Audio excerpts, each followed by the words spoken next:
Olá, todos sejam muito bem-vindos a mais um episódio do Academy Convida. Esse é o 9º episódio já e hoje a gente está no 2º episódio da série que a gente traz aí pessoas exclusivamente do curso de administração da UFSC que está fazendo 60 anos esse ano. Inclusive, já passou aqui, né, no nosso último episódio, a Luana, que enfim é diretora do Badesc, e se você não viu, eu recomendo que você veja, né? E hoje a gente trouxe o Eduardo Vieira, que é fundador, CEO da Monkin, que é uma startup entre as agências de marketing e comunicação. Aí ele vai, enfim, contar melhor sobre a Monkin. E o Eduardo também é mentor de startups na AB Startups, na Academy e no BRDE Labs. Isso aí. E também já foi até estagiário da Prefeitura de Floripa, lá atrás. E inclusive agora está voltando do Vale do Silício com vários ensinamentos, então é uma pessoa muito inserida aí nesse mundo de startup que veio aqui da administração UFSC, né? Então, Eduardo, primeiro, obrigado por ter aceito aí o nosso convite. Valeu, obrigado pelo convite. É sempre bom, acho que eu falo que sempre que eu puder voltar e ajudar, acho que vou ser muito... Vou fazer, porque eu sou muito grato à administração, à UFSC. Acho que a Monkin nasceu daqui, como você falou. Eu fiz estágio na prefeitura, eu fiz estágio no Tribunal de Justiça e depois fui empreender. Então, assim, eu meio que não... Eu pulei muita etapa. Eu sempre falo, se eu pudesse trocar alguma coisa, talvez eu teria um pouco mais de etapas ali no meio, porque eu cheguei muito cru no mercado. Isso foi bom, porque eu não tinha vício.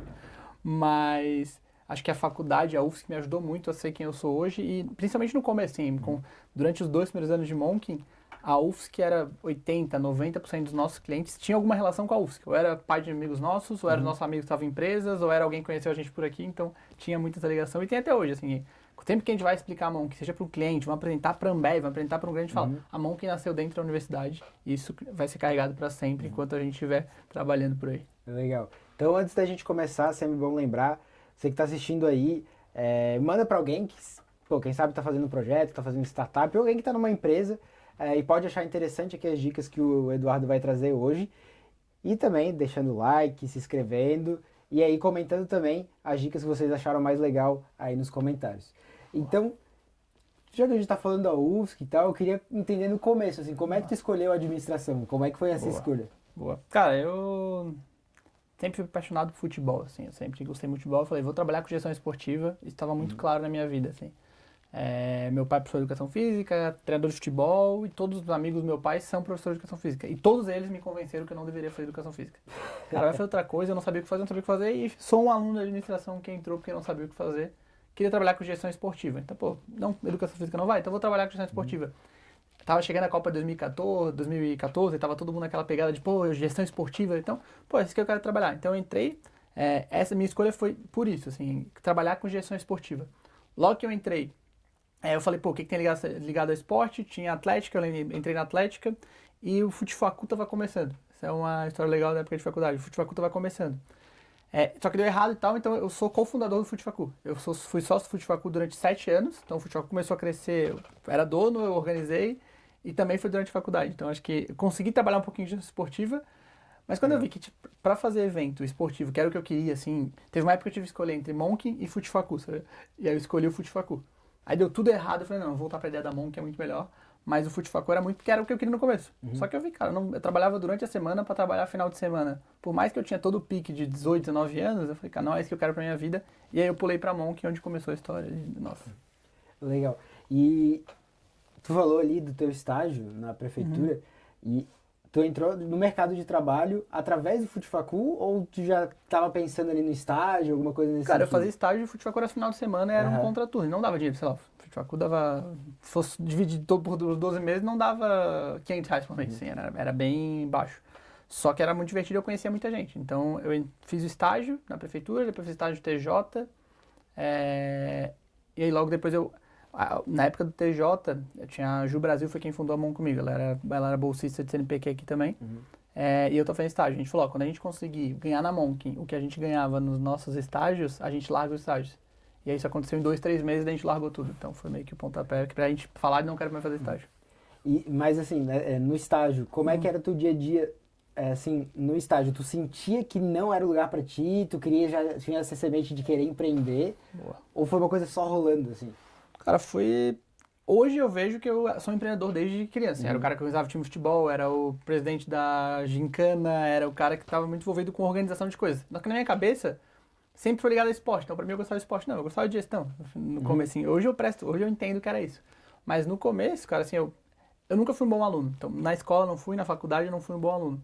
Então, pra mim, eu tinha aquela pressão que, pô, não sei se vou fazer um concurso público, vou ficar mais tranquilo. E aí eu comecei a querer fazer coisas novas dentro do estágio. Então, eu lembro que tem uma história que eu conto direto, que eu entrei no TJ, eu peguei todos os arquivos, eu peguei uma planilha, fiz um monte de fórmula e um trabalho que demorava 2, 3 horas, eu conseguia fazer em 5 minutos. E aí eu fui apresentar pra diretora todo feliz, né? Falei, cara, porra, quebrei, né? Poxa, minha segunda, terceira semana de estágio eu já consegui fazer. Eu apresentei, falaram assim, cara, a gente faz isso há 30, 20 anos do mesmo jeito, não precisa mudar, tá tudo certo. Então assim, pô, ali eu vi que me deu uma quebra, de falei, pô, eu tava tão animado. E aí eu comecei a ter um anseio assim, pô, eu queria trabalhar em coisas da faculdade. Na época a gente criou o Somos Todos ADM, que era a gente juntava Atlética, empresa júnior, CAAD, e era Somos Todos os professores. Então a gente fez um negócio pra juntar todo mundo. E eu falei, pô, isso aqui eu quero vir à noite fazendo. Atlética, eu quero vir à noite organizando um evento, vai ter. Eu queria fazer isso. Eu falei, pô, não é possível que o mercado de trabalho não vai ter algo que eu queira vir à noite, que eu tenha vontade de trabalhar. Porque os estágios não me davam isso, cara, o estágio eu só queria sair. Eu ficava trabalhando ali, o que eu fiz pra otimizar, eu otimizava o meu trabalho. E aí eu conseguia ficar fazendo outras coisas, de atlética, coisas de futfacu. Eu falei, pô, não é possível que não vai ter uma coisa como o futfacu, eu quero vir à noite, eu quero trabalhar sábado e domingo. Eu queria ter essa vontade, porque isso me fazia... E aí que veio a mão que apareceu um negócio onde eu, pô, vou criar um negócio meu pra fazer uma grana durante a faculdade, e aí eu quero trabalhar o tempo todo. E a Monk foi a primeira ideia que tu teve de empreender? Acho que eu botei em prática foi. Acho que vale contar a história da Monk, né? Eu namorava a Ju Brasil, que foi minha sócia, a gente fundou junto, e aí ela falou, Du, tô sem grana. Só que ela fazia arte pra atlética, pra todo mundo, e ela mandava muito bem. E a gente começou a dar treinamento pra outras atléticas, pra empresas júnior, de como fazer um Facebook bonito. Era Facebook na época, paradisado. E aí eu sabia mexer com ads, a gente começou a crescer os números, a growth na época, né? Na época era só aumentar os números. E ela sabia fazer arte. Ela falou, Du, tô sem grana. Eu falei, cara, começa a vender tua arte pra galera. Não tem coragem. Eu falei, eu tenho. Então, a Monk nasceu comigo sendo o agente da Ju. E eu começava a oferecer pra galera, assim, pô, vamos... O nosso primeira arte foi tinha o Joaca, o Joaca, que é o time de rugby. E o Joaca pediu arte pra Ju. A Ju falou, não, agora é 40 reais. Aí vieram falar comigo, não, agora é 40 reais. Vai cobrar? Vou. Tá, tudo bem. Aí começou. Aí um amigo nosso tava abrindo uma empresa de salgados, a gente fez a logo dele aqui, que hoje é uma empresa super grande, que é a Salgadaria, que é uma das maiores que tem em Floripa, eu acho. Aí começou, aí a nossa amiga começou a assumir a loja dos pais, que é a Cama Pimenta, a gente foi lá e começou a cuidar da marca da Cama Pimenta. Aí um amigo nosso começou a namorar a filha da Paparella e indicou para ela. Então começou a crescer nessa pegada. Nosso primeiro escritório foi numa sala do CSE embaixo, então a gente pegava a sala que tinha vazia durante a tarde e trabalhava e fazia os projetos. Mas era muito projeto de logo, arte e tal. Até um dia que o cara da salgadeira falou assim, seguinte, se eu pagar algum valor por mês, vocês não fazem arte para eu ficar mandando pros clientes, por e-mail, por WhatsApp, por o que tinha na época? Aí a gente, pô, pode ser, vamos orçar. A gente falou, cara, a gente cobrar 250 reais por mês. Acho que foi isso. A gente falou, cara, se a gente começar a cobrar de recorrente de todo mundo, porque daí a gente começa a ter uma previsibilidade muito maior. Hoje é óbvio, né? Pô, o Salles veio com tudo aí. Mas na época não era tão óbvio, era muito mais negócio, produto. A gente começou a cobrar recorrente. Falou, cara, aqui a gente tem um negócio. Só que a gente já tava nos estágios nesse momento. E aí a gente foi pra São Paulo, a família dela é de lá, minha família é daqui. A gente foi pra São Paulo, e aí em São Paulo a gente ia ficar até o dia 20. Deu dia 12 de janeiro, 4 clientes que a gente tinha apresentado proposta falaram, cara, a gente quer fechar com vocês. E eram 4 recorrentes. Então esses 4 fechavam aquela conta que eu falei que pagava os salários do estágio. Vamos voltar pra mim. Pegou o carro na hora, voltou pra Floripa. Um era a minha autoescola, a autoescola que eu fazia autoescola. Outra era a sua própria salgadaria. Outra era uma empresa, um restaurante. E a outra, cara, uma empresa X que eu não lembro agora. Mas a gente falou, pô, agora temos um negócio. E o objetivo da Monk nesse momento era fazer um dinheiro durante a faculdade, assim. Só que mais que isso, ser um lugar legal pra trabalhar, sabe? O deixa de fazer dinheiro na faculdade já parou de ser. Mas ser um lugar legal pra trabalhar, a gente tem isso até hoje, assim. A gente tem a parada que, quando tá em reunião, em confrontação, a gente tem brincar, a gente é a empresa da faculdade ainda, sabe? A gente tem que ter aquele brilho no olhar. O que vai fazer? Cara, a gente é uma das únicas agências do Brasil e a galera não trabalha final de semana. A não ser que, nossa, estourou um negócio absurdo. Mas é raro. Se pegar todas as agências do Brasil hoje, as grandes que estão, né? Trabalha final de semana pra caramba, todo mundo vira à noite. Cara, na Monk não. Só vai fazer se quiser fazer isso, porque a gente não incentiva isso. Então, o lugar legal pra trabalhar a gente mantém até hoje. Claro que a gente é muito mais maduro, né? E a gente tem uma qualidade muito maior. Eu, com 19 anos, não era bom pra caramba, eu era muito esforçado. Então, acho que mudou muito, mas ainda manteve aquele espírito de querer fazer algo legal, que é o que eu falei. O pensamento que eu tinha no estágio da no TJ, na prefeitura, cara, como é que não é possível ter um lugar que eu queira trabalhar várias horas? Pô, hoje eu tenho isso, sabe? Eu tenho essa vontade, eu trabalho domingo amarradão, assim. Assim, claro que eu tenho minha vida social, mas hoje, pô, domingo de manhã, acordar mais cedo, cara, pega o computador, eu vou fazer um projeto paralelo que ninguém vai me incomodar. Se aquele projeto que eu não tenho tempo de fazer durante a semana, eu faço no domingo, por exemplo. Legal, então é realmente uma coisa que tu criou, digamos, sem uma expectativa, Não. mas tu foi entendendo, querendo ou não, acho que talvez até intuitivamente, de certa Sim, forma, ou sim. por ter esse perfil empreendedor, tu foi entendendo, putz, aqui tem alguma coisa, o pessoal tá querendo. E, cara, assim, ó, todo mundo que entra na DM na minha época queria abrir uma empresa. Uhum. A galera ou queria fazer concurso público ou queria fazer uma empresa. Startup é uma parada super nova, tá? Sim, eu lembro que eu fiz estágio na prefeitura e no TJ porque não existia fazer estágio em startup. Então eu fiz estágio na prefeitura e tal. Eu lembro que meus amigos queriam criar ideias absurdas, assim. Nossa, eu quero fazer um aplicativo, fazer uma empresa que vai transformar o mundo. Cara, eu só fiz uma agência de marketing. Quando abriu a Monk, abriu mais umas 15 em Floripa. Então, assim, era uma parada tão normal. Às vezes a gente quer transformar o mundo, a gente não pensa na dor. Cara, qual é a dor que a gente tinha ali? Os nossos amigos começaram a tocar na empresa dos pais e precisavam de alguém para cuidar do marketing. Ou o mundo estava indo todo pro digital e as pessoas precisavam de marketing. E aí, na época, não era marketing, era social media, era design. Sim. Então, o foco hoje, pô, beleza, mas na época era, cara, a gente tava resolvendo uma dor e era um negócio temporário que a gente fazia. Eu lembro que no começo eu nem falava que era minha empresa, eu falava, não, é da Ju. E aí começou a virar, a gente começou a dar certo, a gente começou, pô, a entrar, patrocinar a Interatlética. Daí a gente fez a Original pra Boêmios, que foi um evento gigantesco que a gente fez na época, que foi uma hora assim, pô, legal. A gente foi lá e fez a Amnésia, não sei se existe ainda. Começou a fazer as festas da UFSC, pegou, então, aí começou a entrar. Aí o Futifacu, a Monk começou a ser agência oficial do Futifacu. Aí, na época, sei lá, veio Apocalipse, que eu criei, veio, pô, eu sou um dos fundadores do Apocalipse, não parem, tá aqui. Foi eu, o Alexandre Faoro, o PH, que tá até hoje, deve estar, né, da BAE, e o Will. Então era a festa da ADM e a gente, cara, vamos fazer as artes, a gente fez as artes.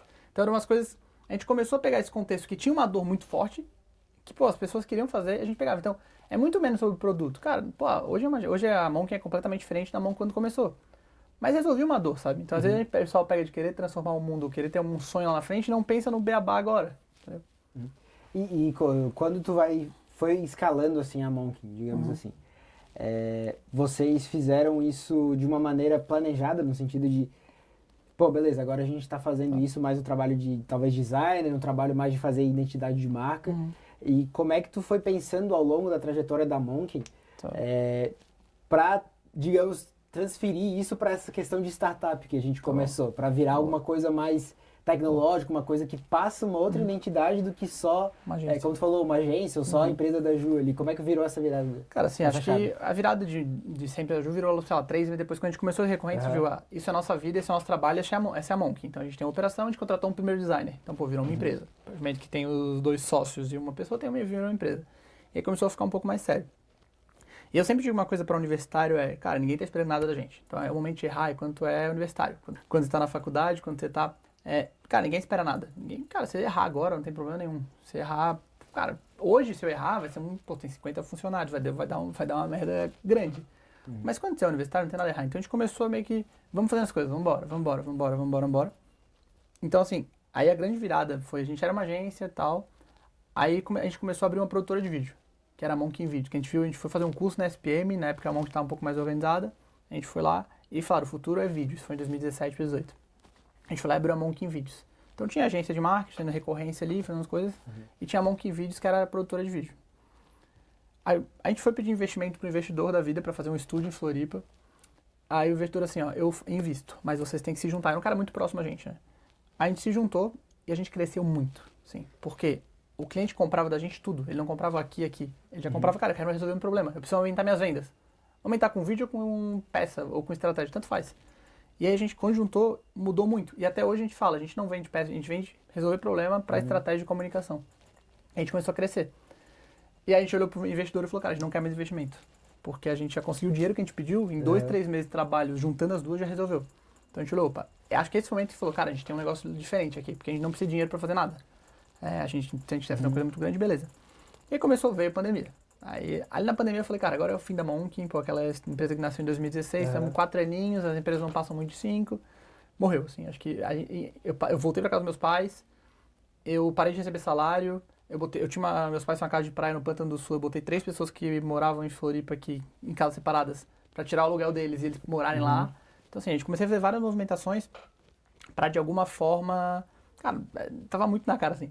Só que aí chegou a Ambev e falou assim, eu não aguento mais grandes agências de São Paulo, eu quero alguém que sem vício pra atender a área de inovação da Ambev.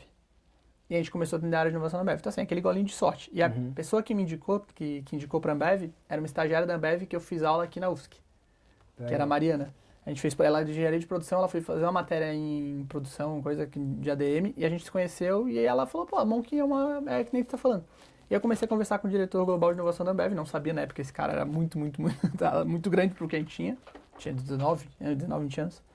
E aí a gente conheceu o mercado de inovação. Então pode dizer que quando a gente conheceu a Ambev, que a gente deu essa virada e falou, beleza, a gente pode nichar nisso, porque é muito bom. Nisso a gente puxou a CAT, começou a fazer o estúdio da Monk dentro da CAT.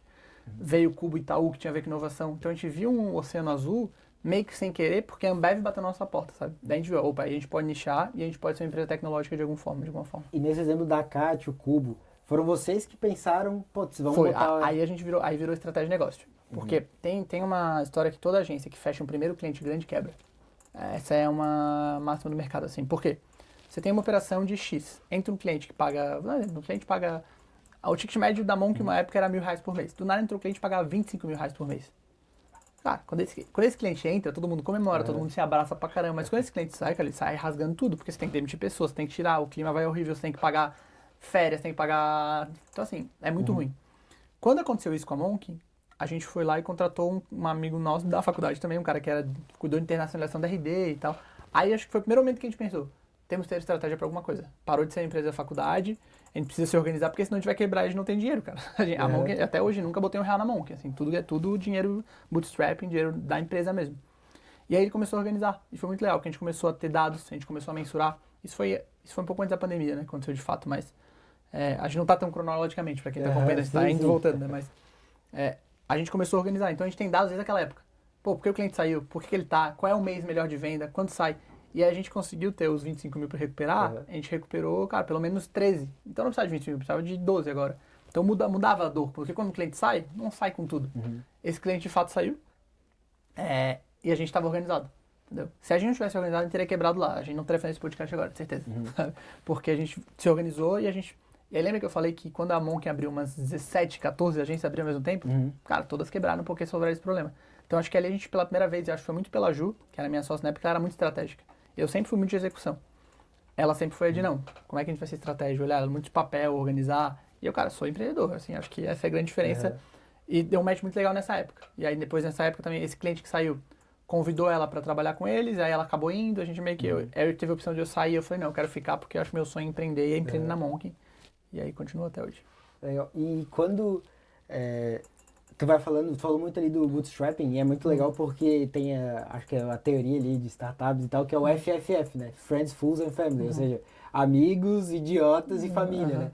Então são as pessoas próximas que estão ali no teu redor que vão te ajudar, tipo, tirar o foguete do chão, assim. São né? a galera que bota o dinheiro ali na frente, a primeira galera a botar dinheiro, né? E é muito legal porque eu acho que é uma lição também pra gente tirar no sentido de que às vezes tu meio que dá a cara a tapa, né? Porque tu falou ali que a Ju, por exemplo, eu faria, mas não tenho coragem de cobrar essa galera. Tipo assim, se ela não tivesse tido essa coragem, não teria Monk hoje em dia. Cara, a pessoa que executa bem, a pessoa cara de pau é a melhor pessoa, assim. Cara, assim, eu falo que o relacionamento, cara, ele abre porta, a entrega mantém a porta aberta. Mas, cara, pra abrir porta, você tem cara de pau. Você tem que ser o cara que vai chamar as pessoas, tem que ser o cara que vai ser o pidão, ser o cara que vai falar, pô, eu quero falar com aquele pessoal.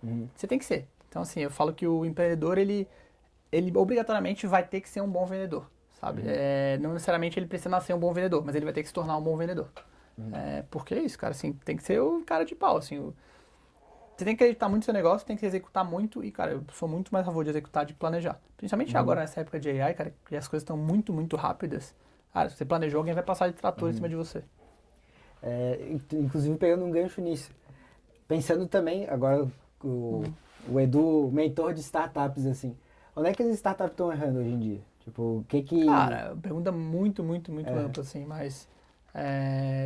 Cara, eu acho que é planejar demais, assim. O último startup que eu dei uma mentoria falou assim, nossa, o que você acha do meu brand? Eu falei, cara, tô nem aí pro teu brand, sabe assim? Todo respeito do mundo, assim, pô, eu entendo de brand, entendo de marketing, Cara, como é que tá o teu negócio? Que dor você tá resolvendo? Não, mas você gostou da minha marca? Aí eu falei, cara, eu sei que eu não posso nem falar isso porque você me pediu pra mentorar isso. Mas, cara, pô, se eu sou teu cliente, tá preocupado com como a marca tá, cara, tô nem aí. Tipo assim, o Facebook é um nome horrível. Imagina uma empresa vem aqui e chama maçã. Cara, é horrível. Não, mas ninguém se preocupou com isso. Se preocuparam em entregar uma parada bem feita. Pô, hoje é muito legal, é bonito, mas, sim, cara, sim. se o nome... Se tu for perguntar pra alguém se o brand é bom, o pessoal fala, pô, Facebook é meio... Cara, qual a entrega que você tá fazendo? Sabe? Principalmente no B2B, que eu acho que é onde estão as maiores startups do Brasil, principalmente em Floripa, é muito assim, cara, objetivo executar, executa, testa rápido, erra rápido, sabe? Gasta na velocidade de uma Ferrari com o custo de um Fusca, assim. Cara, vai rápido. Tem uma história que eu acho muito legal contar, que uma amiga minha estava construindo um projeto de moda. E ela fez, cara, toda a estratégia, tudo por trás e tal, legal. Demorou, juro, a faculdade toda pra fazer. Uma outra amiga minha chegou e começou a fazer um projeto de camisetas pra vender. Cara, ela fez o projeto em 15 dias. As duas começaram meio que a vender juntas, assim, se encontrar no final. Cara, a menina que fez a camiseta vendeu muito mais. Então, assim, se a menina lá no começo tivesse testado, já botado na rua, vender, daria certo. Outra analogia, assim, pô, você quer fazer a maior padaria do mundo? Começa vendendo pão pro seu vizinho. Ele compra, pô, dá pra começar a vender pra outro vizinho. Dá pra começar a combinar encomenda de pão. Dá pra começar a vender pro bairro todo. Vendeu o bairro todo? Cara, ou tentar outro bairro. Porra, agora sim. Agora você pode começar a tentar investimento pra abrir a maior padaria do mundo. Se chegar abrindo a maior padaria do mundo, cara, vai errar muito. Então, assim, testa rápido. E eu tenho aprendido muito com o iFood isso. O iFood é a empresa que mais testa que eu conheci. E, cara, eles são gigantescos. E eles testam tudo. Isso aqui é fazer? Não sei, vamos testar. E, pô, isso pra mim é muito legal. Porque sem querer, eu sempre pensei muito assim. E claro que eu barrei muito, né? Porque assim, quando tu testa muito, tu erra muito. Ele tem que estar preparado pra errar e saber que a maioria das coisas não vão porque você testa muito rápido. Legal. Essa questão de errar rápido, lógico, é uma coisa que a gente ouve, como estudante de ADM, pelo menos, a gente ouve isso direto, assim, né? Mas como que tu enfrenta e como que tu lida isso? Porque eu acho que existe também um certo medo de errar, um certo estigma, assim, de fracassar, porque às vezes também o erro, vamos supor, o erro não vai ser necessariamente o erro de uma coisa que tu tá fazendo na startup, mas simplesmente do projeto não dá certo, né? Sim. Como é que tu também sente esse time de, poxa, largar as coisas, ou cara, isso aqui não deu certo? Até hoje eu não sinto, assim, pra falar a verdade, assim. Cara, assim, eu tenho projeto que eu, semana passada, tava, cara, esse é o projeto da minha vida, vou fazer. Aí chega um sócio e bota o pé no chão e fala, cara, certeza. Ou chega o CFO da mão e fala, pô, não. Eu falo, não, deu convencendo até o ponto de falar, é verdade. Então você tem que conversar com as pessoas. Acho que outra parada que a galera erra muito, a galera guarda suas ideias numa caixinha de fósforo. Não, ninguém é minha ideia. Cara, executa, bota na rua, vai fazer.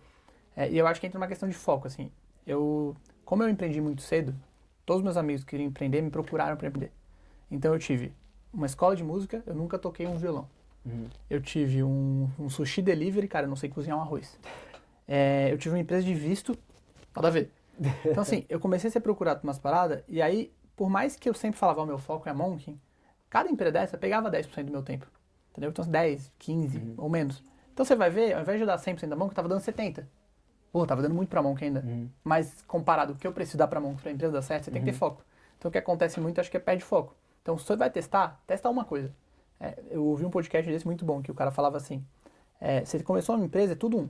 Tenho 2 produtos, testa um. Tenho 2 cidades, testa uma. Tenho tudo uma. Cara, você vai... É foco. Então eu acho que entra nisso, sim. Cara, você sabe, tá errando, muda, vai mudando, vai pivotando, vai fazendo, vai jogando o jogo. Não se apaixona pelo produto, mas se apaixona pela dor, né? Acho que isso é o básico de startup hoje. Acho que agora o mercado já tá pegando isso tranquilamente. Já tá sabendo. Só que executar é diferente, né? Legal. Eduardo, até... E só falando, o sushi quebrou e a escola de música quebraram. Então assim... não são todos flores. Não, mas claro que não. Eu tenho mais CNPJ fechado do que aberto. Boa. Legal. Em relação, então, agora a gente já tem que ir indo mais para um finalmente, assim, eu queria trazer de novo agora o Eduardo, estudante de graduação, né? Porque eu acho que mesmo uma pessoa que hoje em dia está na graduação e não necessariamente quer empreender, eu acho que todo mundo está aqui para dar o seu melhor, né? Para se desenvolver assim na sua carreira. O que tu estaria olhando agora, assim, tentando fazer um exercício? Tu com a tua experiência agora, o que tu estaria olhando? Ou vamos supor, um filho teu está agora na graduação, o que tu falaria? Cara, olha isso aqui, presta atenção nisso, desenvolve essa skill. E vai pra frente. Nessa pergunta de 10 a cada 10 pessoas falam inteligência artificial, então isso é óbvio, você sabia que eu ia responder isso, então já tá atrasado. Cara, aprender a vender. Acho que aprender a vender e aprender a se vender é muito bom, assim.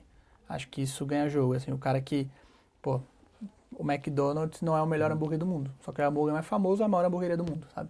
Acho que aprender a se vender, aprender, pô, cara, faz coisa, posta no LinkedIn e não tenha vergonha. Acho que esse é um grande problema, assim. Eu, por mim, eu teria começado a fazer conteúdo há muito tempo atrás. Agora eu tô mais, time da mão que falando, é o executivo, é o CEO, brand CEO, né, que estão falando muito. É saber se vender.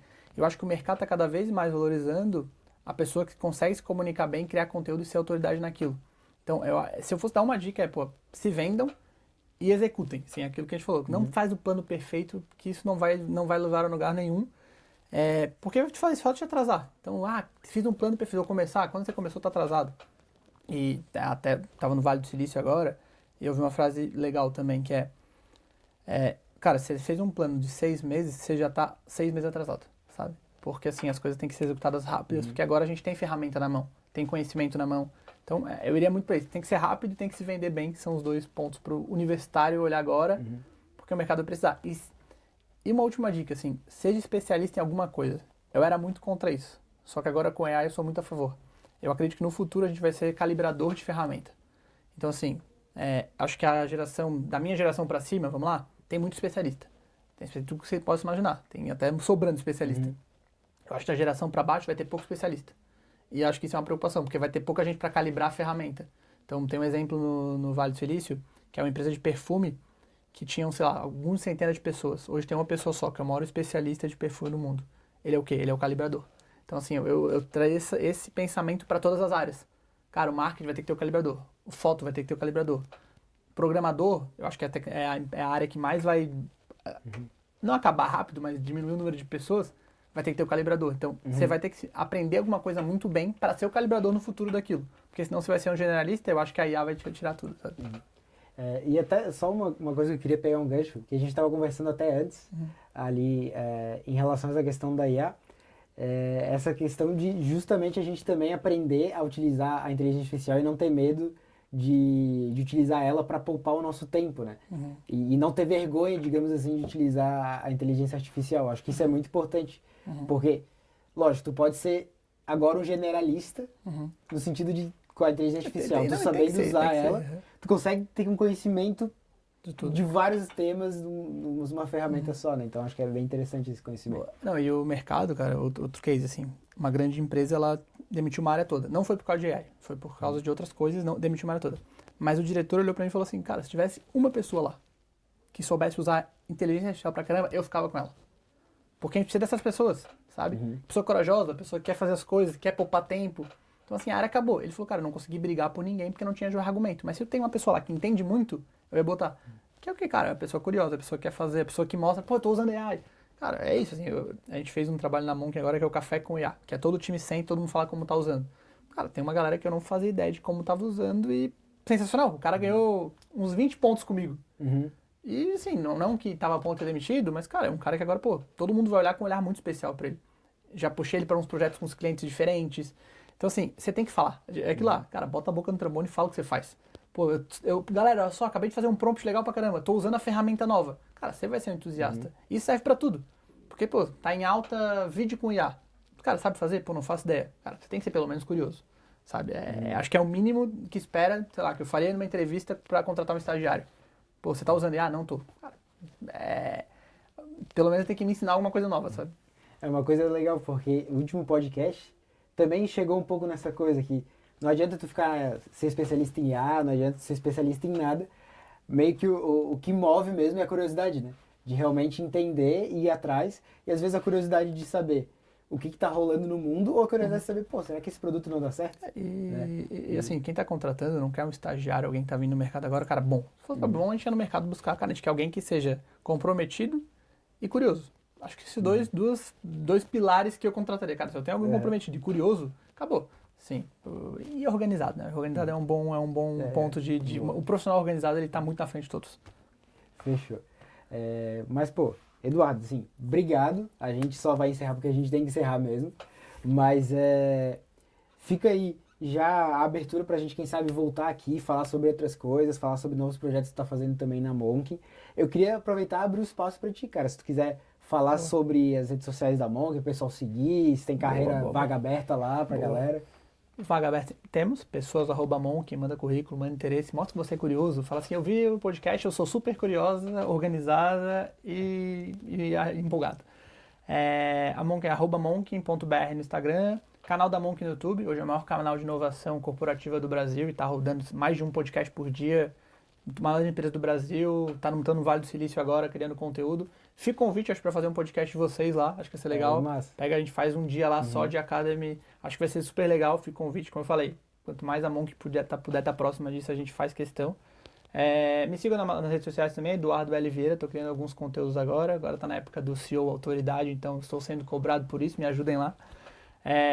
Sou super aberto, se quiserem mandar mensagem no Instagram, no LinkedIn, eu posso demorar para responder, mas vou responder com áudio, vou falar.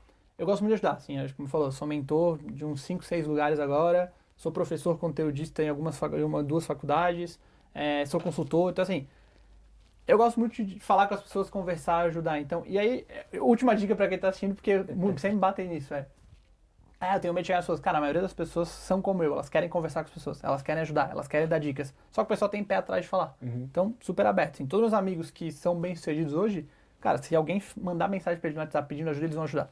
Então, talvez vão demorar uma semana, mas vão ajudar. Então, é isso. Obrigadão, pessoal. Valeu. Fechou. Eu queria agradecer, então, a Luísa e a Ana, que estão aí, são as nossas estagiárias do Academy.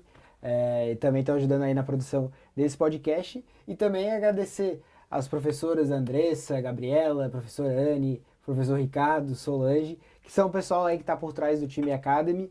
E também agradecer ao Sinova, que é a nossa Secretaria de Inovação da UFSC, o Sebrae e ao Departamento de Administração aqui pelo apoio, e também ao Impeal, que cedeu aqui a sala para a gente fazer esse podcast. Então, sigam a Monk, monk.br, sigam o Eduardo Oliveira. Eduardo Oliveira. Bom, tá treinado aí. E também sigam a Academy.ufsc nas redes sociais. Fiquem ligados, as nossas redes sociais estão aqui na descrição, a gente também coloca o link da Monk e do Eduardo. E também fiquem atentos ao canal do WhatsApp do Academy, que vai estar sempre passando palestras e sempre lançando lá os novos podcasts para você assistir, fechou? Então, muito obrigado aí pela sua atenção e pela sua visualização. E nos vemos no próximo podcast. Valeu, galera.